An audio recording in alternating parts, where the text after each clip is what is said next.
Okay, good morning students.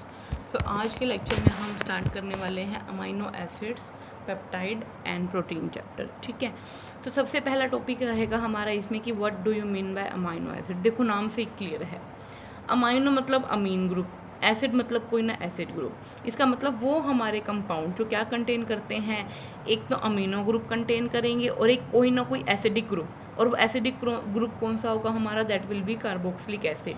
तो उन्हीं को हम क्या बोलते हैं भाई, क्या बोलते हैं, अमाइनो एसिड बोलते हैं। ठीक है, अब ये जो अमाइनो एसिड है इसको हम जनरली बोल देते हैं, जब हम अमीनो एसिड्स की बात करते हैं तो भी मैंने बोला ना कि एसिड क्या होता है हमारा, यहाँ पर कार्बोक्सिलिक एसिड होता है, तो इसलिए हम इसको क्या भी बोल सकते हैं, अमीनो कार्बोक्सिलिक एसिड भी बोल सकते हैं।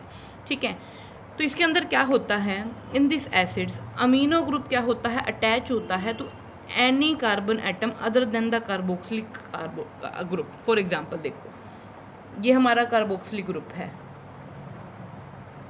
ये हमारा फर्दर उसके साथ जुड़ा हुआ कार्बन है, तो कार्बोक्सिलिक ग्रुप के कार्बन के साथ जुड़ा हुआ कार्बन हमारा होता है अल्फा।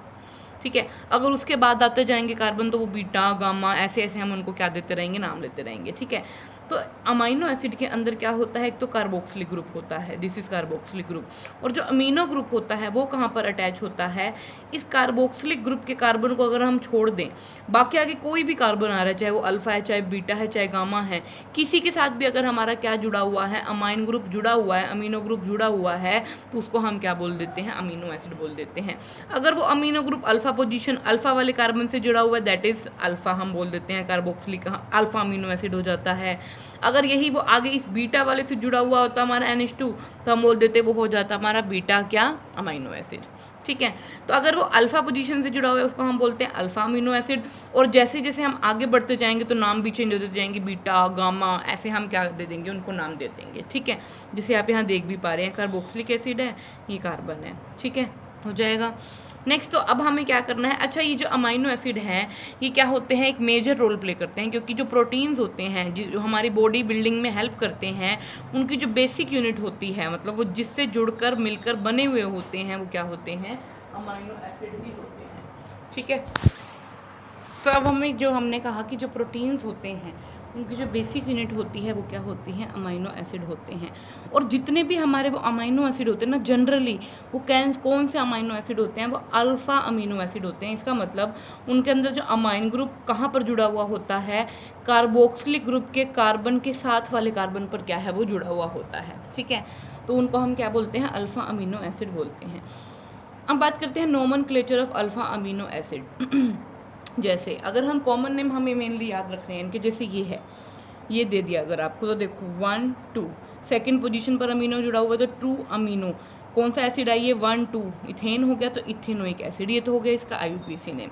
लेकिन इसी का कॉमन नेम क्या होता है भाई, ग्लाइसिन होता है। तो आपको एक तो इसका स्ट्रक्चर याद रखना है कि ग्लाइसिन का स्ट्रक्चर क्या होता है, कि कार्बन कहाँ, टोटल 2 कार्बन है, एक कार्बोक्सिलिक वाला, एक CH2 वाला, और साथ में NH2 लगा हुआ है। ठीक है, यहाँ देखिए, यहाँ पर एक हाइड्रोजन को अगर मैं रिप्लेस करके एक R ग्रुप लगा दूँ, एक हाइड्रोजन को रिप्लेस करके एक R ग्रुप लगा दूँ, तो मेरा उसका कॉमन नेम क्या हो जाता है, एलानिन हो जाता है। अगर दोनों हाइड्रोजन को रिप्लेस करके दो हम क्या लगा दूँ, CH3 ग्रुप लगा दूँ, उसी को क्या बोल देते हैं, वेलाइन बोल देते हैं। ठीक है, अब IUPAC नेम भी आप इनके ध्यान रख सकते हैं, कोई दिक्कत नहीं है। तो स्ट्रक्चर की बात करें अगर अल्फा अमीनो एसिड की, तो मैंने भी बताया आपको स्ट्रक्चर क्या होता है इसका, बिल्कुल ये क्या करता है भाई, देखो यहाँ पर R लगाया हुआ है इसने, एक हाइड्रोजन था यहाँ, उसको सब्स्टिट्यूट करके क्या दिखाया हुआ है, R। ठीक है, तो ये क्या होता है, इसका जनरल क्या होता है, स्ट्रक्चर होता है। ठीक है, लेकिन एक और ख़ास बात है इस स्ट्रक्चर की, जनरली जो अमाइनो एसिड है क्या कंटेन कर रहा है, एक तो एसिडिक ग्रुप कंटेन कर रहा है, एक बेसिक ग्रुप कंटेन कर रहा है। तो जनरली इस फॉर्म में एग्जिस्ट ना करके किस फॉर्म में एग्जिस्ट करता है, एक ज्विटर आयनिक फॉर्म में एग्जिस्ट करता है। किस फॉर्म में एग्जिस्ट करता है, ज्विटर आयनिक फॉर्म में क्या करता है, एग्जिस्ट करता है। क्यों, ये जो हाइड्रोजन है ये अमोनिया क्या, NH2 क्या है, अमीनो, एक बेस है, ये क्या कर लेगा, इस कार्बोक्सिलिक से हाइड्रोजन को एब्स्ट्रैक्ट कर लेगा और क्या बना लेगा, NH3 पॉजिटिव बना लेगा। और ये एसिड था, इसने अपना हाइड्रोजन दे दिया तो ये क्या बना लेगा, COO नेगेटिव बना लेगा। तो जो हमारा अब जो अमाइनो एसिड है वो जनरली किस फॉर्म में एग्जिस्ट करता है, वो अपनी ब्यूटर आयनिक फॉर्म में एग्जिस्ट करता है, जिसको हम डाइपोल आयन भी बोल सकते हैं, इसको हम इंटरनल सॉल्ट भी बोलते हैं। ठीक है, तो यहाँ से हाइड्रोजन इसने ले लिया, ये बन गया NH3 पॉजिटिव और ये बन गया CO नेगेटिव। अब एविडेंस क्या है favour of dipole ionic structure. सबसे पहला, ये जो ग्रुप है, जो जब हम अमाइनो एसिड को स्टडी करते हैं तो वो क्या करता है, अमाइनो एसिड क्या होते हैं, नॉन वोलेटाइल होते हैं, क्रिस्टलाइन सॉलिड्स होते हैं। ठीक है, और जिनका जो मेल्टिंग पॉइंट होता है बहुत हाई होता है। ठीक है, क्यों होता है, क्योंकि यहाँ पर जो पॉजिटिव और नेगेटिव आयन, ये डाइपोल इंटरेक्शन ज़्यादा होती है, जिसकी वजह से क्या है, इनका मेल्टिंग पॉइंट और बॉइलिंग पॉइंट हाई होता है। जो क्या होता है, अगर मैं अमाइंस और कार्बोक्सिलिक के साथ कंपैरिजन करूँ तो क्या होता है, इनका अमाइनो एसिड का मेल्टिंग पॉइंट और बॉइलिंग पॉइंट क्या होता है, बहुत हाई होता है।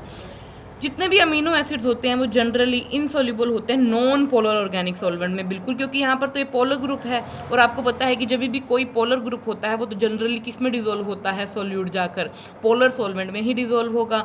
तो ये क्या होते हैं, जनरली जो क्या होते हैं, इनसॉल्युबल होते हैं किसके अंदर, नॉन पोलर ऑर्गेनिक सॉल्वेंट्स के अंदर। इन एक्वा सोल्यूशन के अंदर ही क्या करते हैं, हाई डाइपोल मूवमेंट क्या करते हैं, एग्जिबिट करते हैं, बिल्कुल, क्योंकि यहाँ पर क्या है, तो इससे पता चलता है कि यहाँ पर क्या है, कुछ ना कुछ क्या है, डाइपोल टाइप का स्ट्रक्चर क्या कर रहा होगा, एग्जिस्ट कर रहा होगा। ठीक है, इनकी बहुत कम वैल्यू होती है एसिडिटी एंड बेसिसिटी कांस्टेंट की, बिल्कुल होगी ना, तो ये प्योरली एसिडिक है ना ये बेसिक है। ठीक है, एक एसिडिक ग्रुप था, एक बेसिक ग्रुप था, लेकिन अब वो किस फॉर्म में एग्जिस्ट कर रहा है, एक आयनिक फॉर्म में क्या कर रहा है, एग्जिस्ट कर रहा है। साथ ही साथ जब इनकी स्पेक्ट्रोस्कोपिक स्टडी की गई तो वहाँ तो ना तो हमें NH2 के रिगार्डिंग कोई बैंड मिला और ना ही कार्बोक्सिलिक ग्रुप के रिगार्डिंग क्या मिला, कोई बैंड मिला। तो इसका मतलब ना तो इसके अंदर NH2 ग्रुप होता है और ना ही इसके अंदर क्या होता है, कार्बोक्सिलिक ग्रुप होता है। ठीक है, इंपॉर्टेंट है, एग्जाम में इसका ज्यूटर आयनिक स्ट्रक्चर और उसके फेवर में एविडेंस पूछ लिए जाते हैं, तो आप इसको क्या कर लीजिए, स्टार मार्क कर लीजिए, बहुत इंपॉर्टेंट स्ट्रक्चर है ये इसका। अब बात करते हैं क्लासिफिकेशन ऑफ अमाइनो एसिड की। तो क्लासिफिकेशन अलग अलग तरह से हो सकती है। सबसे पहले हम बात करते हैं किस बेसिस पर, एक तो होते हैं हमारे क्या है, classification of protein derived amino acid, मतलब वो प्रोटीन जो क्या होते हैं, अमाइनो एसिड से क्या होते हैं, ड्राइव होते हैं। बिल्कुल, ये तो बेसिक सी बात है कि जितने भी प्रोटीन्स होते हैं हमारे, वो क्या होते हैं भाई, जितने भी प्रोटीन्स होते हैं वो हमारे क्या होते हैं, उनकी जो बेसिक यूनिट होती है वो क्या होती है, अमाइनो एसिड होती है। ठीक है, अब जितने अमाइनो एसिड जो नेचुरली ऑकरिंग हो रहे हैं वो बहुत ज़्यादा हैं, मतलब बहुत सारे अमाइनो एसिड प्रेजेंट हैं, लेकिन उनमें से जनरली जो 20 प्रोटीन एसिड है ना, वो क्या करते हैं, एक स्पेशल इंपॉर्टेंस है उनकी। क्यों, क्योंकि वो किसकी फॉर्मेशन करते हैं, प्रोटीन की फॉर्मेशन करते हैं। इन 20 में से क्या है, जो अल्फ़ा अमीनो एसिड हैं, जनरली सारे के सारे क्या है, अल्फ़ा अमीनो एसिड हैं। ठीक है, लेकिन एक ऐसा है जो क्या करता है, but all but one contain the primary amino acid has general formula, लेकिन हर किसी के अंदर जनरल फार्मूला क्या होता है, ये होता है। इसका मतलब क्या हो गया कि हमारे नेचर में बहुत सारे अमाइनो एसिड एग्जिस्ट करते हैं, लेकिन प्रोटीन की फॉर्मेशन में मेनली 20 अमीनो एसिड्स का रोल होता है, और वो 20 के 20 अमीनो एसिड्स क्या होते हैं, जनरली अल्फ़ा अमीनो एसिड्स होते हैं। अल्फ़ा समझ रहे हो ना भैया, आगे क्यों लगा हुआ है। ठीक है, प्लस वो किस फॉर्म में एग्जिस्ट करते हैं, वो अपनी ज्यूटर आयनिक फॉर्म में क्या करते हैं, एग्जिस्ट करते हैं, और उनका जनरल फार्मूला क्या होता है, ये होता है। ठीक है, हो जाएगा, बोलिए। अब देखिए उसके बाद हमें बात करनी है classification of protein derived amino acids की। तो अब उन अमाइनो एसिड्स की बात करेंगे हम जो किसकी फॉर्मेशन करते हैं, प्रोटीन की फॉर्मेशन करते हैं। सबसे पहले essential and non essential amino acids क्या होता है, देखिए।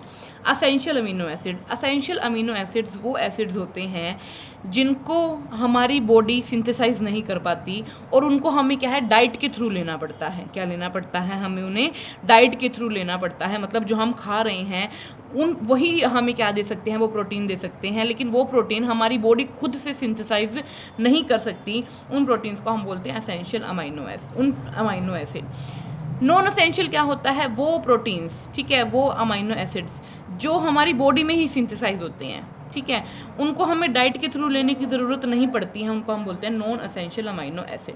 जैसे अगर हमें टोटल 10 अमाइनो एसिड हैं, आगे हम एक टेबल देखेंगे, उसके अंदर मेनली जो 10 अमाइनो एसिड्स हैं वो ऐसे हैं जो क्या है हमारी बॉडी की ग्रोथ के लिए बहुत ज़रूरी हैं और जिसको हम सिर्फ डाइट के थ्रू ही ले सकते हैं, that is known as essential, या फिर उनको हम इंडिस्पेंसिबल अमाइनो एसिड भी बोल देते हैं।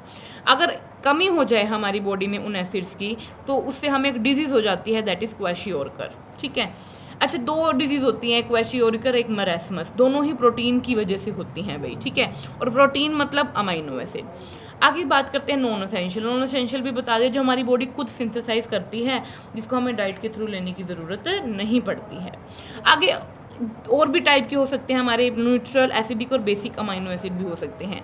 न्यूट्रल मतलब वो अमाइनो एसिड जो एक ही एसिडिक और एक ही बेसिक ग्रुप कंटेन करते हैं, जैसे हमने अभी पीछे एग्जांपल किया था, एलानिन का हो गया, ग्लाइसिन हो गया, ये सारे क्या है हमारे न्यूट्रल अमाइनो एसिड हैं। एसिडिक में क्या होगा, जिसमें एक एक्स्ट्रा एसिडिक ग्रुप प्रेजेंट होगा, जैसे ये देखो एस्पार्टिक एसिड इंपॉर्टेंट एग्जाम्पल है। एस्पार्टिक एसिड में क्या होगा, देखो एक ही एसिडिक ग्रुप और प्रेजेंट है ना, तो यहाँ पर क्या है ये एसिडिक अमीनो एसिड। बेसिक में क्या हो जाएगा, एक बेसिक ग्रुप एक्स्ट्रा प्रेजेंट हो जाएगा, जैसे बेस्ट एग्जांपल है इसका हिस्टिडीन। तो हिस्टिडीन के अंदर क्या है ये बेसिक ग्रुप एक और क्या है यहाँ पर प्रेजेंट है। और क्या है हम साइड चेन के बेसिस पर भी इनको क्लासीफाई कर सकते हैं, जैसे amino acid having non polar side chain, वो अमाइनो एसिड जिनकी जो साइड चेन होती है वो नॉन पोलर होती है। अब ये ऑर्गेनिक ग्रुप है और ऑर्गेनिक ग्रुप जनरली क्या होते हैं, नॉन पोलर होते हैं। Amino acid having polar but unionised side chain, क्या है पोलर तो है लेकिन वो आयोनाइज नहीं है, जैसे ये देखो ये क्या है पोलर तो है यहाँ पर हमारी ये साइड चेन है, लेकिन ये आयोनाइज फॉर्म में नहीं है, ये किस फॉर्म में है, अनआयोनाइज्ड फॉर्म में प्रेजेंट है। आगे है amino acids having acidic side chain, वो अमाइनो एसिड्स जो क्या कंटेन करते हैं, एसिड फॉर्म में क्या है साइड चेन कंटेन करते हैं। देखिए जैसे यहाँ पर ग्लूटामिक एसिड, एस्पार्टिक एसिड। तो एस्पार्टिक एसिड हमारा क्या है भाई, एक तो हमारा ये एसिडिक एसिड है और ये कैसे एसिडिक एसिड है जो क्या कर रहा है, एक एसिडिक साइड चेन क्या कर रहा है, कंटेन कर रहा है। तो ये हमारा किसका एग्जांपल है, amino acids having acidic side chain का क्या हो जाएगा, एग्जांपल हो जाएगा। नेक्स्ट है amino acid having basic side chain, वो अमाइनो एसिड जो क्या है जिनके पास साइड चेन प्रेजेंट होती है बेसिक, जैसे लाइसिन हो गया, हिस्टिडीन हो गया, ये हमारे क्या है amino acids having basic side chain के अंदर हमारे आ जाते हैं। तो देखिए यहाँ पर आपको वो जो 20 अमाइनो एसिड्स हैं वो आपके एक टेबल में दे रखे हैं। तो यहाँ पर जो स्टार लगे हुए 10 अमीनो एसिड्स हैं, ये वो 10 अमीनो एसिड्स हैं जिनको हमारी बॉडी सिंथेसाइज नहीं कर सकती और जिसको हमें क्या है थ्रू क्या है डाइट ही लेना पड़ता है। जैसे आइसोल्यूसिन हो गया, ल्यूसिन हो गया, लाइसिन हो गया आपका, मिथाइनिन हो गया, फिनाइलानिन हो गया आपका, ठीक है, और क्या हो गया, थियोरोनिन हो गया, ट्रिप्टोफेन हो गया आपका, वेलिन हो गया, हिस्टिडीन हो गया। ये वो अमाइनो एसिड्स हैं आपके जिसको आपको क्या है थ्रू क्या है डाइट के थ्रू ही क्या है आपको लेना पड़ता है। लेकिन अगर मैं ग्लाइसिन की बात करूँ, ग्लूटामिन की बात करूँ, एस्पार्टिक एसिड्स की बात करूँ, ये हमारी बॉडी में ही क्या होते हैं, सिंथेसाइज होते हैं। ठीक है, उसके बाद स्टीरियोकेमिस्ट्री हमें नहीं करनी है। नेक्स्ट बात करते हैं हम acidic basic behaviour. Acidic basic behaviour तो हमने बात कर ही ली है कि क्या है इसके अंदर जो ये क्या है जनरली अपनी ज्यूटर आयनिक फॉर्म में प्रेजेंट होता है। तो ये क्या है, ये क्या एसिड के साथ भी रिएक्ट कर सकते हैं, लेकिन उन एसिड्स की वैल्यू क्या होती है, जो के ए वैल्यू होती है बहुत क्या होती है, लो होती है।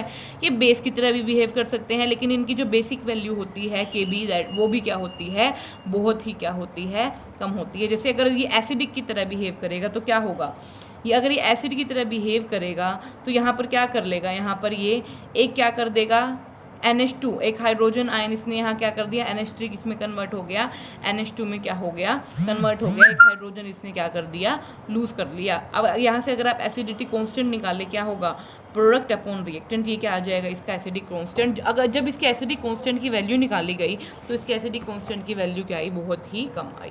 ठीक है, सिमिलरली आप इसके बेसिक कांस्टेंट की वैल्यू भी निकाल सकते हैं। बेसिक में क्या होगा, जब आप इसको एक्वा सोल्यूशन आप इसका बनाओगे, अगर ये बेस की तरह बिहेव करेगा तो क्या हो जाएगा, यहाँ पर अगर ये बेस की तरह बिहेव करेगा तो ये क्या कर लेगा, हाइड्रोजन को ले लेगा, क्योंकि बेस क्या होते हैं जो हाइड्रोजन को क्या कर लेते हैं, एक्सेप्ट कर लेते हैं। तो इसने हाइड्रोजन को एक्सेप्ट कर लिया और क्या बना लिया, ये बना लिया। अब के बी वैल्यू जब आप निकालोगे तो ये क्या आ जाएगा, प्रोडक्ट अपॉन रिएक्टेंट। जब हम इसकी के बी वैल्यू निकालते हैं तो वो क्या आती है भाई, बहुत ही लो आती है। और जनरली जब हम प्रोडक्ट निकालते हैं इसकी के और के बी वैल्यू का, वो क्या आता है 1 × 10⁻⁻14 आता है। इसका मतलब ये एक तरह से क्या किसकी तरह काम कर रहा है, एक न्यूट्रल की तरह काम कर रहा है। क्यों? क्योंकि इसके अंदर क्या होता है, इसकी जो एसिडिक फॉर्म है और इसकी जो बेसिक फॉर्म है वो क्या रहती है, ज्विटर आयनिक स्ट्रक्चर के साथ इक्विलिब्रियम में क्या रहती है, प्रेजेंट रहती है। जैसे आप यहाँ देखिए इफेक्ट ऑफ पीएच की जब हम बात करते हैं तो अगर ये स्ट्रॉन्गर बेस है, अगर ये क्या कर रहा है OH के साथ रिएक्ट कर रहा है, चलो ये हम नेक्स्ट लेक्चर में करते हैं, आपको अच्छे से समझ आ जाएगा। तब तक आप क्या कीजिए, इतना कीजिए। Okay, thank you.